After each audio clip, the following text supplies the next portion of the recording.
Hello, everyone. This is the Jimmy Hitchcock podcast, a talk about the truth. It's called Post, Poast, the real truth. Plan of action, stop talking.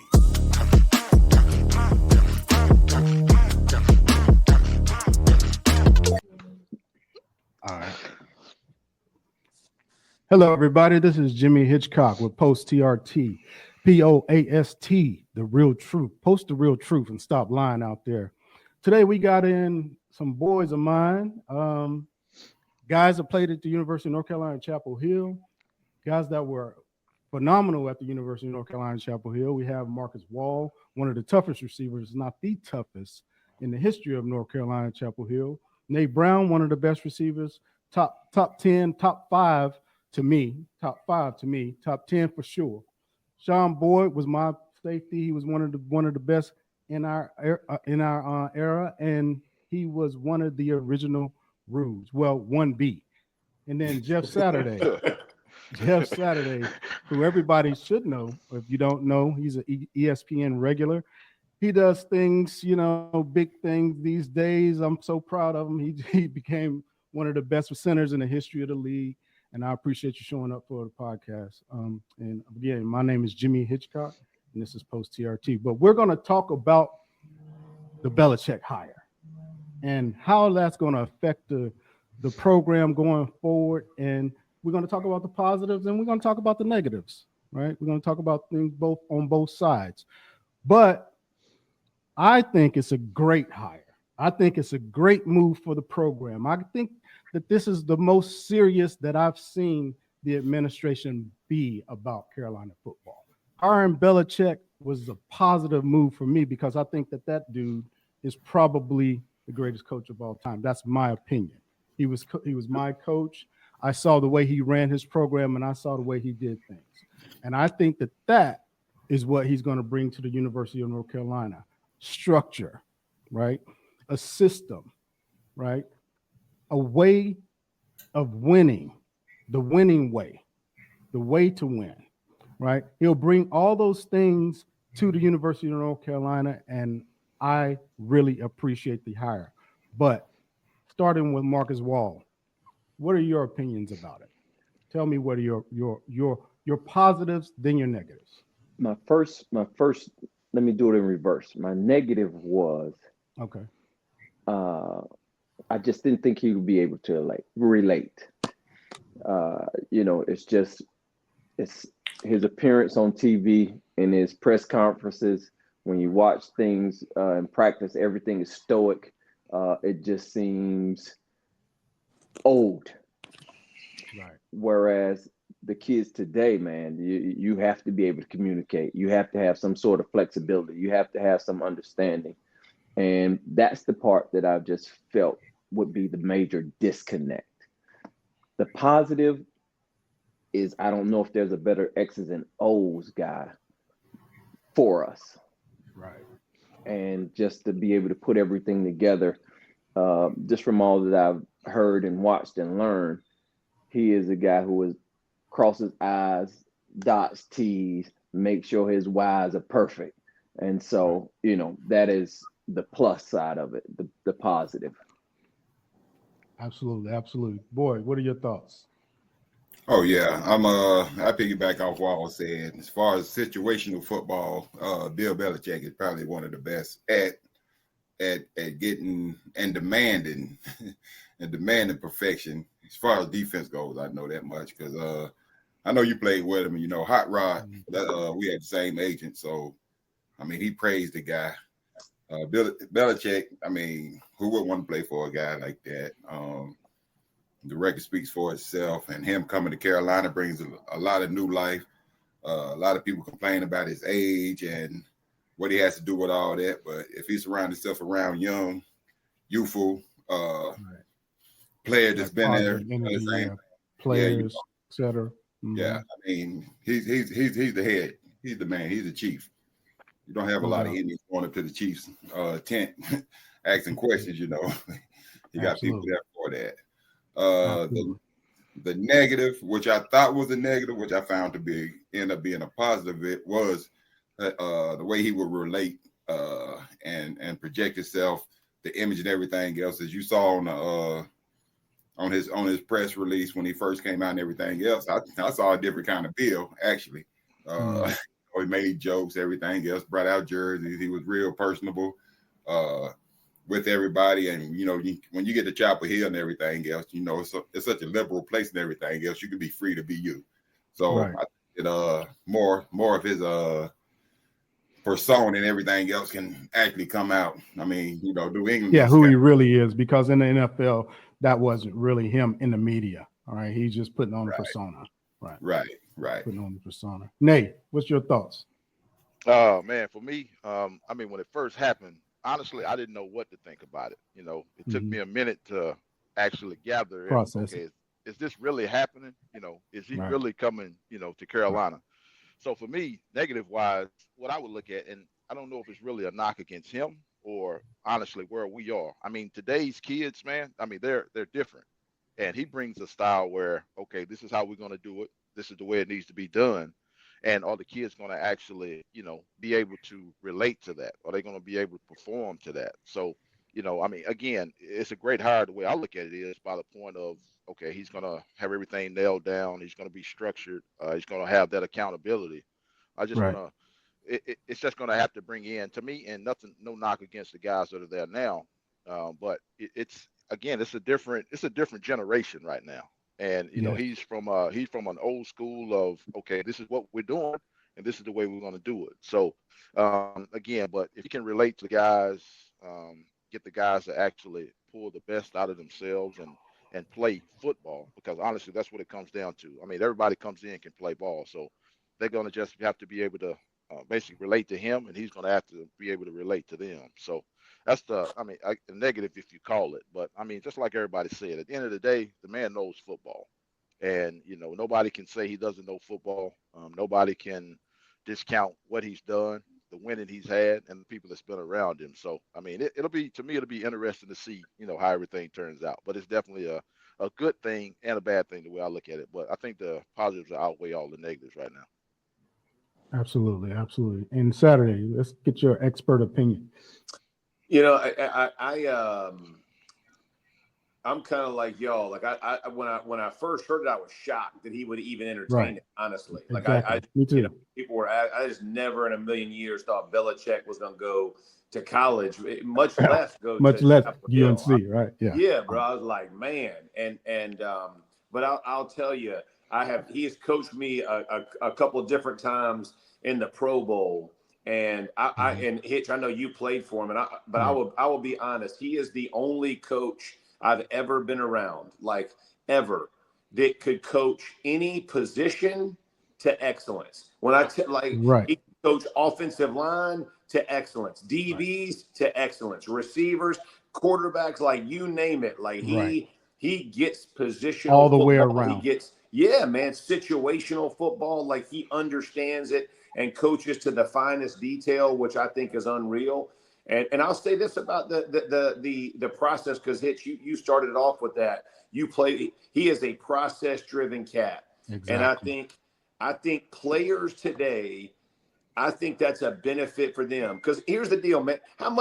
We didn't hang out with Mac, bro. Like, ain't none of y'all going to Mac. Like, I ain't going to Mac.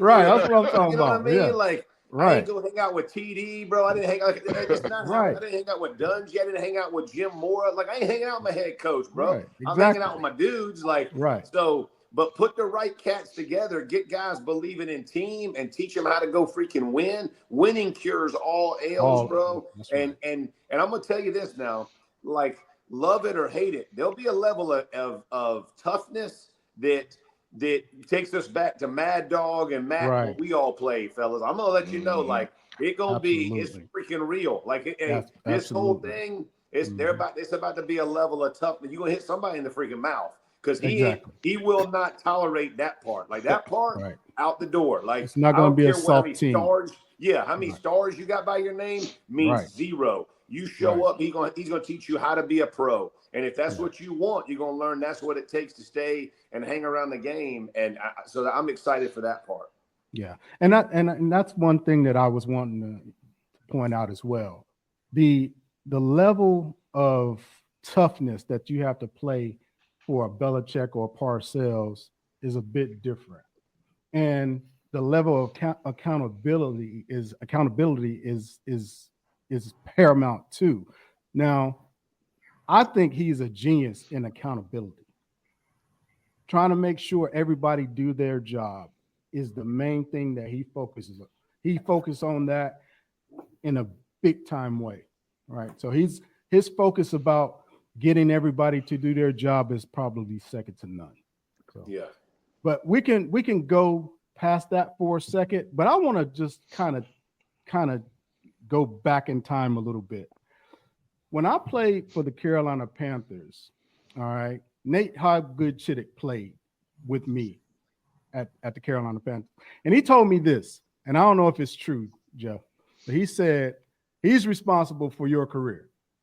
he said, if it wasn't for me, Jeff wouldn't be in the NFL. Is that true? Could you tell that story? That's 100% truth, man. So he was with when we both left school.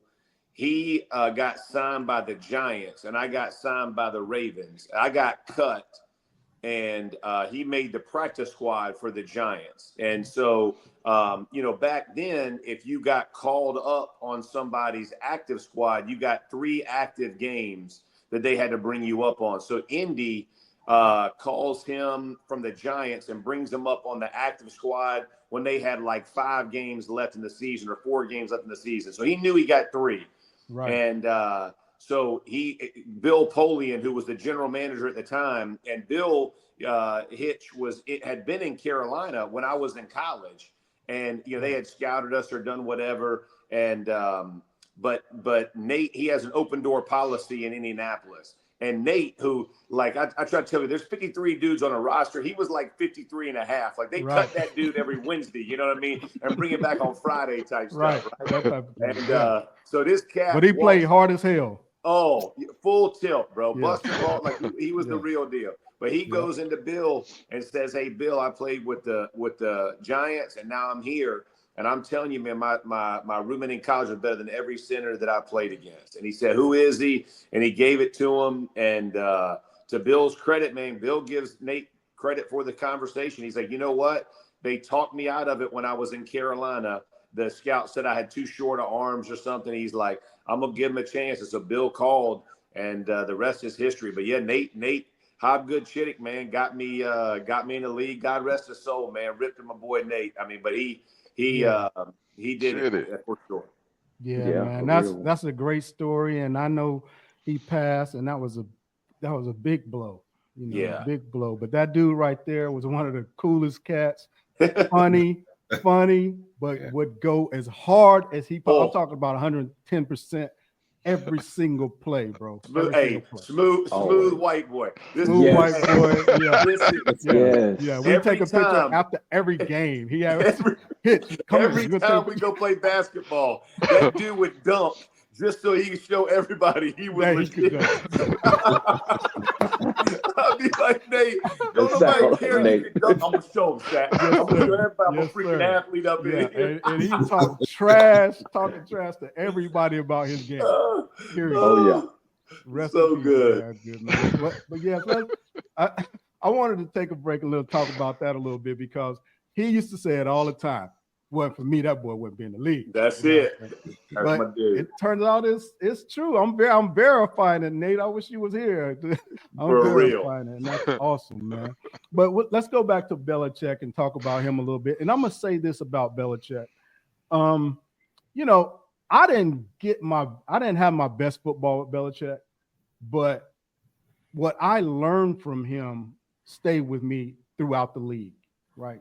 So he was a great at analyzing plays, especially. He said, I don't know if this is true. Him and Parcells, they were instrumental at watching film from first down plays, second down plays, third, that they broke it. They were the first to actually break those that film down that way, so you can watch individually just third down plays. You see what I'm saying? So he was one of the just creators of systems of watching film in the beginning, right? So that shows his genius, right? So I haven't played for him in a long time, but I can't imagine what he's doing now with the new technology and how he can break down plays.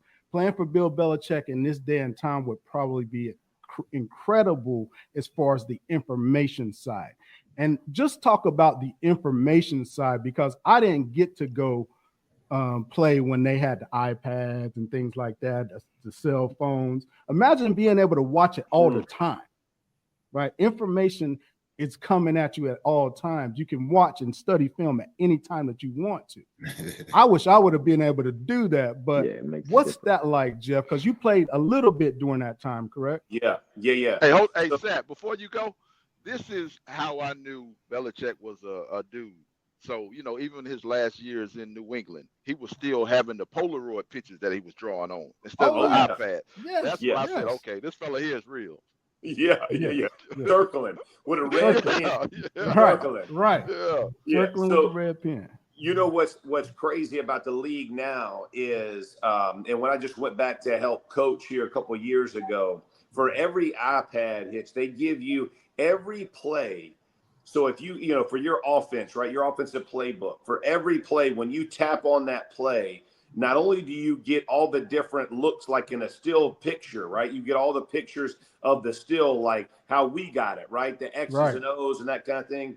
And now they couple it with how the play should be run. And then they'll show you like different defensive combinations of what you could see, right? Like what a guy might do or how they might play this.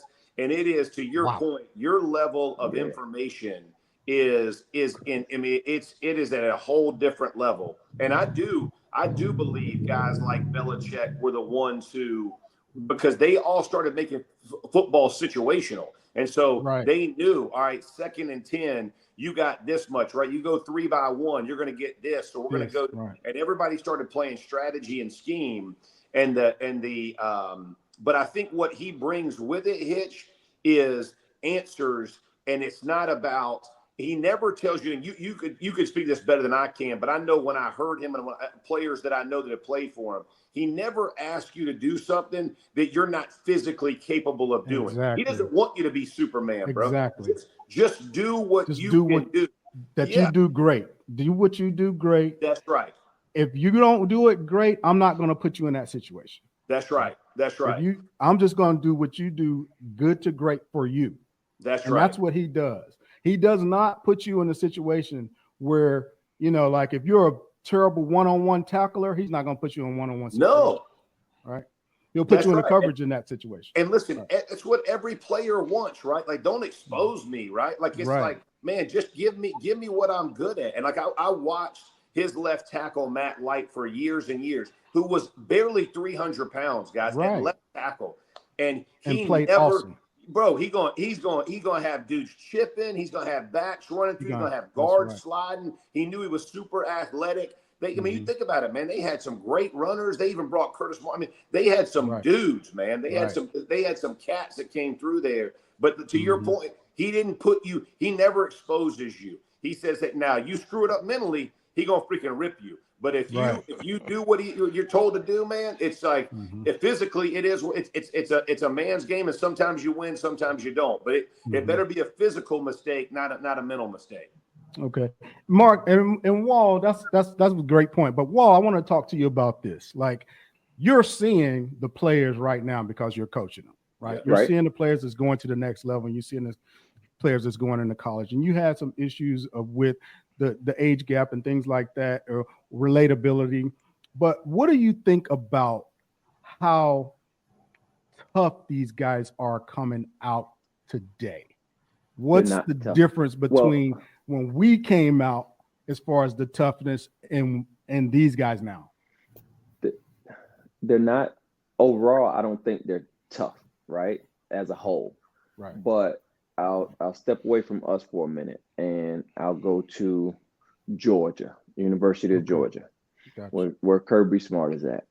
Mm-hmm. If you ain't tough, you won't be there long. Preach. Hitch, listen. Right. Now, you only have to be the most athletic. Right. But you better be tough. But one thing about you is you better be tough. Your skin better be thick, or you ain't a bulldog. You coming up out of there now. That's beautiful. Listen, dog, I worked one of his youth camps. Mm-hmm. Man, I'd have thought that them was damn college players. Excuse my French. I'd have thought they were college players. I know what you're saying. Yeah. Hey, listen, because he treated them like that. It was too many kids over at the water getting a water break. He get on the microphone. Hey, parents, listen, I need y'all to understand. Your kids ain't gonna be playing in dog ball if they ain't out here trying to get better. Yeah. Right. Can you imagine that? Right. Now, and you listen to them at practice, and you like, oh my God, this is what you want. So I believe that as a whole, the kids are much softer.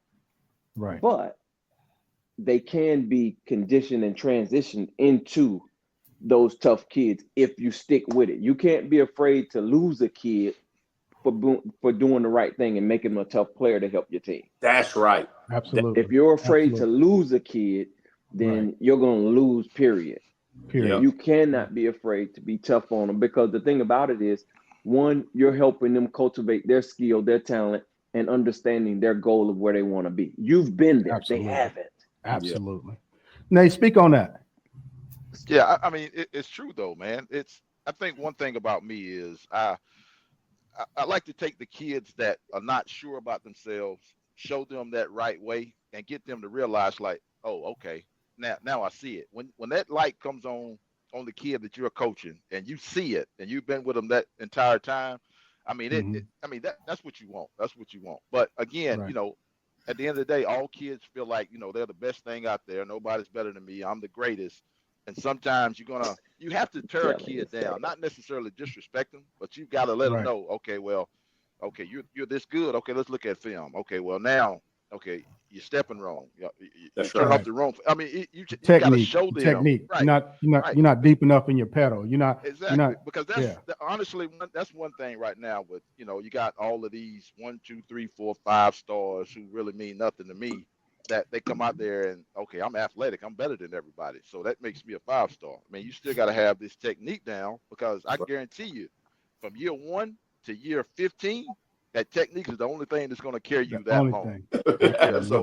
Absolutely. But they don't realize that. They say, nah, man, I'm an athlete right now. Okay, I'm an athlete too, but I just slowed down a whole lot, but I still got technique. So as long as you're teaching these kids the right way, I mean, everything will work out for them. You just gotta have that relationship with them to, you know, let them know when they messing up, and I mean, let them know when they doing well, but just know what they're trying to get to.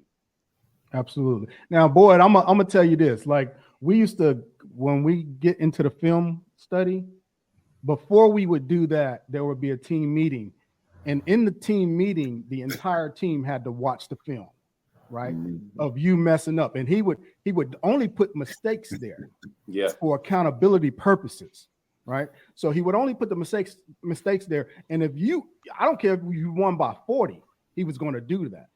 And not only was he talking to, you know, the lowest of the low, but he was talking to Tom the same exact way, pointing out his errors, the things that he did wrong, the things that he talked about the entire week that he knew was coming, and he told you it was coming, but you messed that up, right? So the accountability level is going to increase dramatically. How do you think that the kids will respond to the constant accountability thing? The funny thing about that is development. I mean, all 5 of us playing, we know that as far as us developing everything else, it might have took a 4-letter word. It might have took a get over it. It might have took you getting ran over. You had to get ran over. You had to get dumped, slammed, probably a fight during practice and everything else. And that right there built you up. And then you came back out there like, yo, I can't do this again. I can't do that again. So as far as development and everything else, I don't think that the kids develop now. I seen, not to put names on jerseys or anything else, but like some of the kids that came into Carolina came in maybe 3-4 stars. Look, you got a good upside. Right. But by the time and it was COVID, so they played 6 years. I'm saying this dude ain't done nothing different than when he got here. Right. So I think it's going to how the coaches can coach the kids. I mean, like you said, they're scared to lose them. I can't be hard on this kid. They can't coach them like we got coached. Right. Because if I do, they hit the transfer portal. And I don't exactly. Exactly.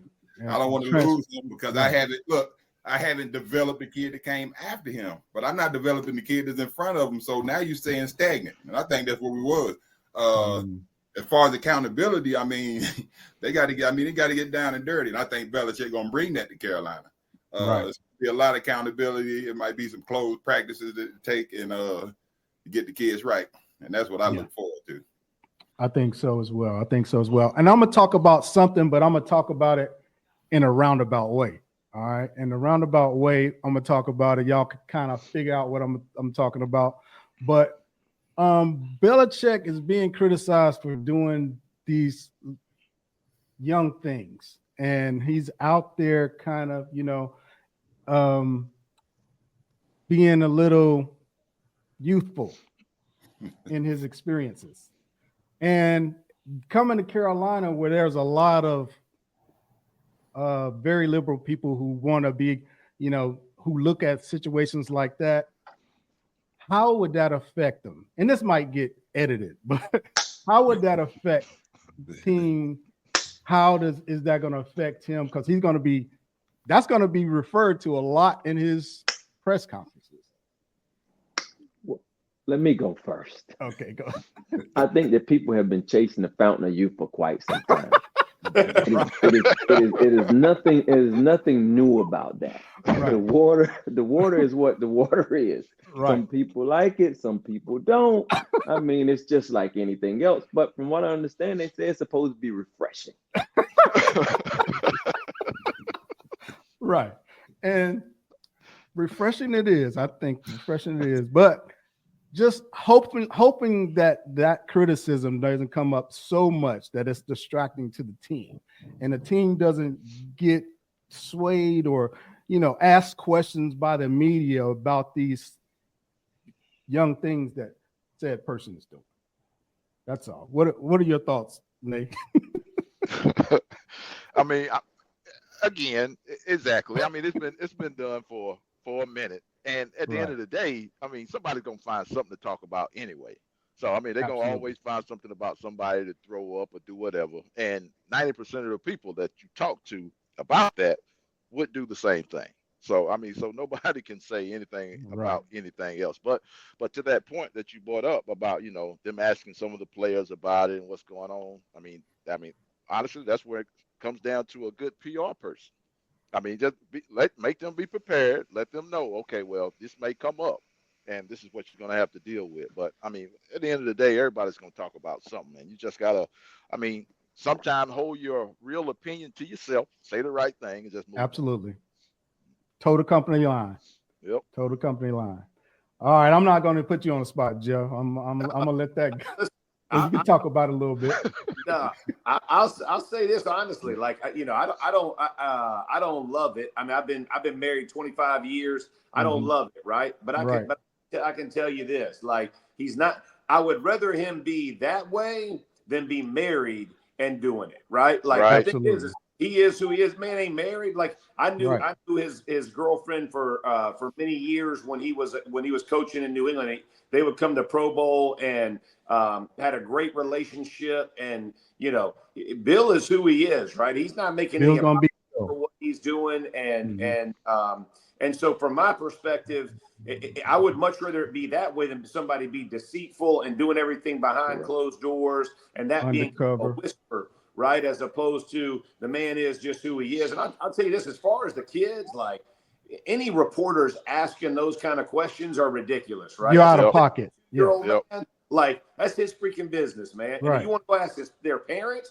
go ask their parents. But like this ain't time for kids to be talking about, what a 72-year-old man is doing in his love life. And I think that's going to be what Bill tells them to say. I guarantee you, like, he don't need no PR. That dude's going to say, that's what he's going to tell him first. Yeah, you talk about ball and tell them you keep barking up this tree, bro. You ain't going to be hanging. You know what I mean? And so that's going to be the deal. And again, like, I'm with all y'all. That's that man's private business, and he's not trying to hide it. He's not being deceitful about it. He's a relationship he's in. Carolina knew he was in that relationship. They all vetted it, and you move on and move on. People are gonna be people, and love is love. You know, if it ain't love, then that's not your business either. That's right. Correct. Exactly. So it's not your business. Just it is what it is. Take it for what it is. We got the best coach in America, I think. That's my opinion. Yep. I'm going to end it with this final Hold up. You're not going to let Boyd speak on that? Listen, oh no. He was trying to keep the ratings down. He was trying to keep ratings down. Okay. I'm not gonna let Boyd speak on this one because this is too much up his alley. Too much. But this is the last thing that I want to talk to you guys about or bring up in this whole subject. It's just about us at Carolina. What are your biggest memories or your best memories with Mack Brown? Wow. I mean, I'll go. I think the first thing that comes to mind, well, there's two things. There's two things that come to mind, like when I first think about Mack. The first thing is when I was a 17-year-old kid, and he came into my house sitting on my couch with my mom and my pops, and he's sitting there talking about giving you the world, and okay, you know, you're gonna get this, I'm gonna do that, you're gonna have a chance to do that, and I mean, and none of it was a lie. I mean, everything he said that day actually ended up happening, you know, throughout my career. And the next thing, you know, when I got drafted, you know, your family and everybody's there. I met a lot of people, and he called me that day to say congratulations. I mean, and that's something I'll never forget, man. I mean, I had high school coaches that were down the road that never said that, but he actually took the time to call and, you know, say congratulations, proud of you, and looking for me to do big things. So those are two things. But then again, on top of that, I mean, Mack was he was a people person. I mean, a lot of people say what they want to say about him, but I know for me specifically, I mean, he never lied to me, and whatever he said, I mean, that's who he was. So, I mean, and I appreciate that from him. Amen. Boy. Mack Brown. we had plenty of closed door conversations. Whether it was going good way or going a bad way. Right. But like Nate said, he was truthful with everything he said. Right. One of my good memories was I had my Uncle Puddin', rest in peace. He was ABC, anybody but Carolina. Right. South Carolina man, Clemson man, Wake Forest. He was anybody but Carolina. Whoever played Carolina was who he rooted for. So he the one that brought me down on my on a couple of visits and everything else. And Mack was like, come in office with me, you know. And my uncle, he's a big man, probably 6'3", 6'4", about 250, 260, solid, you know. I'm like, man, big dude. Yeah, what's about to happen in here? Man, my uncle walked out of his office with a Carolina hat on. For the next 5 years, he was straight Carolina. Carolina. But when you leave, going back to ABC. Awesome. Yeah, Mack was a good man. I hate the way things ended and everything else. Hope he had some kind of dealings with Carolina football, with the university, some kind of way. He deserved that. He earned it. The way he went out shouldn't have happened. Didn't have flash and everything else. But like I said, I wish Coach Brown the best of luck in whatever he goes on to do. And we always here for him, and he's still going to be there for us. Absolutely. Wow. I've got a couple, man. One is being a closer and recruiting because, like, initially I wasn't coming to Carolina. Right. After I met you when you was a senior, actually. Yeah. And I met you when you was I came 130 pounds. 125. Wait, I saw you run over somebody. I think it was the state championship game. Yeah. Oh, younger than you, Hitch. Oh, where we going with this, Nate? We're talking about other things. Oh my God. Where we going with this? Man. Bro, we doing that? 3. That's what we doing. I apologize, big bro. But I had to say something about that, though. I had to say something about that one. Oh boy, y'all crazy. All right, so the last day of my visit or whatever, you go into his office. Yeah. And pretty much like Sean's uncle, Carolina was my very first visit. I was going to Georgia Tech, Hawaii, and Minnesota. And so I get in the office and he's like, well, Marcus, tell me your 5. I tell him, boom, boom, boom. He says, well, let me help you out. You're not going to Minnesota. It's too cold. Right. It is entirely too cold. Yeah. They walk through tunnels to go to class. You're not going to go to the cold. That is so true. He said, Georgia's a great school. It's a great institution. So that may be a challenge, but I don't see you there either. He said, Georgia Tech is in the city. They're playing good football right now, but we're going to be better than them. Right. He says, Carolina, he says, Hawaii, you've earned that trip. You go take that trip and you have fun. When you come back, you just make sure you come to Carolina. Right. Look, my mom over there just sounds just like him, bro. She bought it. She bought it hook, line, and sinker. So I get in the car and my brother's driving. And she says, well, what do you think? I said, this is where I'm going. This is where I'm going to school right here. Yes, sir. Yes, sir. So, yeah, that's one of my good memories of Mac. Jeff, what's yours? I wasn't a big enough recruit for Matt to come to my house. I had Torbush. Torbush came down to my house. I know my way. They were like, "You're undersized, but you mean as hell." So we like your attitude. Yeah. Yes. This is what he told me. He's like, "Hey, I'm gonna sit you down with Mad Dog because I think you'll relate to Mad Dog. Let me sit you down in this room." So he put me in there with Mad Dog, and literally, I sat there with Mad Dog for about 2 minutes. And he said, so what do you think? He said, what do you think? And he said, I'm going to call you Weekend. I said, I think I'm going to be a Tar Heel, man. That's what's up. He's like, I think it's going to be the best place for you. And this is what I loved about Mac, right? Is like he knew himself well enough to know how dudes related. And he knew how I related, right? Like where I was from and the men that I had played for and grew up with.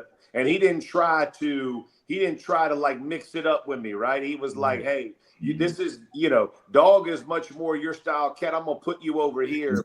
Right. And that was the family, man. And I'm just telling you, like, we're all still on text chains, man. We all still, we all still bet each other week in and week out, man, and have fun doing that stuff, picking games. And, man, I love it. It's like, it's a family. It's a family. Yeah. When they sell it and they're like 40 years, it's for real, man. It's for real.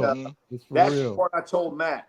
All the school, we knew we were going to work hard in school. We knew degrees mattered. He never, we weren't skipping class. He wasn't gonna let you do any of that nonsense, right? It was like, make sure you're taken care of. But I love that part, man. And I was like, Boyd, I had some office visits, right? Like had some light things that he getting this high pitched scream, right? In different octaves. Boyd knows it. Boyd knows well. Oh, I heard that one a lot. I heard that scream a lot. My first name, me too. Jeffrey?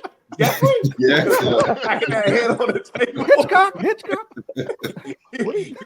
You're not in Decatur, Jeffrey. You're not in Tucker. We don't do it this way. I was like, yes, sir. Yes, sir. So I loved it, man. I loved my time. It was unbelievable. I did too, man. Really and I'll tell mine, which was, I was militant back in the day. But no, not you. but I'll tell this story. First of all, he came to my house and I was in the project. We in the projects, and my mom gonna get mad because I'm gonna say this, but we had a roach problem, right? So Matt comes in with the coaches and everything, and Matt act like he didn't see nothing.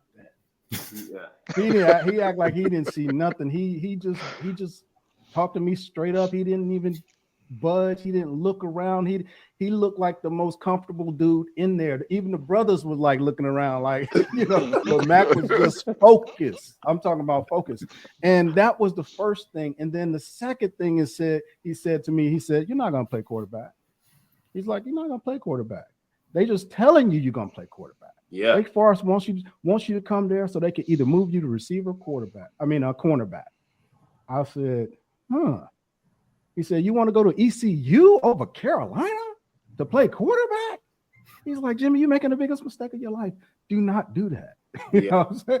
So he told me the exact truth. And then he had Natron calling me all the time, putting that pressure on me, and I folded, and it was the best decision I made because just like Jeff said, I'm in like 4 chats with guys from Carolina. Mm-hmm. I don't have many pro friends, a couple, but I'm going to tell you, I got a group of Carolina dudes, man, that I know that's going to lift me up at least every Sunday, right? Or even in between. If I need them, I can call on them and they'll be there for me. So we all owe Coach some gratitude, just a little debt and a little gratitude for bringing us to Carolina and forming our family. Amen. And I'll say this about Mac: he's one of the greatest people that I've ever met. Greatest people, because he could have kicked me out several times. Wait, several times. It's one other guy on this phone that he could have kicked out quite a few times. Times, right? So I owe him a debt of gratitude, and I appreciate you, Mac Brown. And I hate that they did you like that, but we all love you and appreciate you. For sure. Yes, sir. Agreed. All right, Jimmy Hitchcock, Post TRT, and the boys. We out of here.